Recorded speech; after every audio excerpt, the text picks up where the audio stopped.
Des personnes handicapées répètent en vue d'un spectacle qui se déroulera prochainement. C'est l'un des nouveaux savoir-faire qu'ils ont appris dans ce centre de rééducation professionnelle de Yuxia. Feng Chao travaille ici depuis 3 ans en tant que professeur volontaire. La plupart d'entre eux sont des personnes déficientes intellectuellement, donc il est difficile de communiquer avec elles. Ce que je fais, c'est de les aider à s'intégrer à la société et à leur apprendre des savoir-faire de base pour qu'ils puissent se débrouiller seuls. Feng Chao est lui-même handicapé, après avoir attrapé la polio à un jeune âge. Il nous confie qu'en travaillant ici, il tente de transmettre l'amour qu'il a reçu de la société. Les personnes présentes dans ce centre sont handicapées à des degrés divers et ont des âges différents. Mais chacun d'entre eux a l'opportunité de se développer selon ses propres besoins. Je suis restée chez moi pendant 20 ans, isolée de la société. Je suis devenue plus ouverte et confiante à propos de la vie après avoir rejoint ce centre.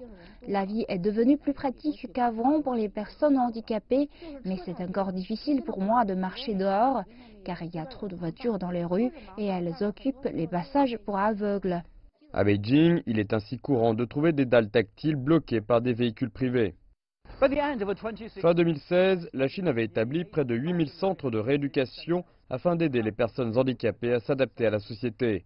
Le pays a également investi plus de 15 milliards de yuans en vue d'améliorer les installations de base. Malgré tous ces efforts, il demeure difficile de sensibiliser les citoyens à un environnement inclusif et à faciliter la vie des personnes handicapées. Zhang Haidi, présidente de la Fédération chinoise des personnes handicapées, appelle à des efforts conjoints du public pour prendre soin des personnes avec des handicaps. Si on échoue à aider les personnes handicapées à résoudre leurs problèmes, cela deviendra un fardeau et des souffrances pour les familles entières. Dans ce cas, les membres de leur famille ne pourront pas profiter d'un meilleur niveau de vie. Donc, nous allons faire de notre mieux pour les aider. En premier lieu, nous les aiderons à obtenir un traitement pour qu'ils puissent guérir. C'est seulement en faisant cela qu'ils pourront mieux s'intégrer à la société, recevoir une éducation et décrocher un travail. Ici, dans ce centre de rééducation, des volontaires travaillant pour des compagnies locales sont venus aider les personnes handicapées à maîtriser les savoir-faire de base, comme faire pousser des légumes.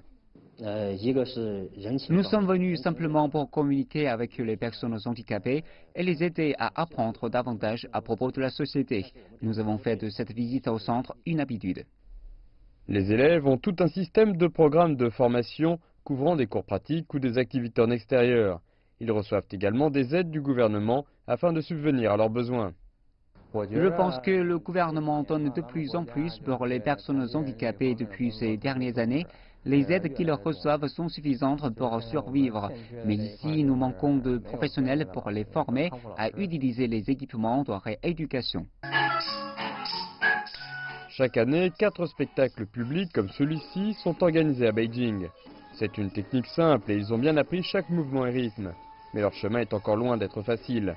Depuis la fondation de ce centre en 2009, aucun d'entre eux n'a réussi à intégrer pleinement la société. Certains ont eu des opportunités pour exercer un emploi en dehors du centre, mais rien n'a perduré.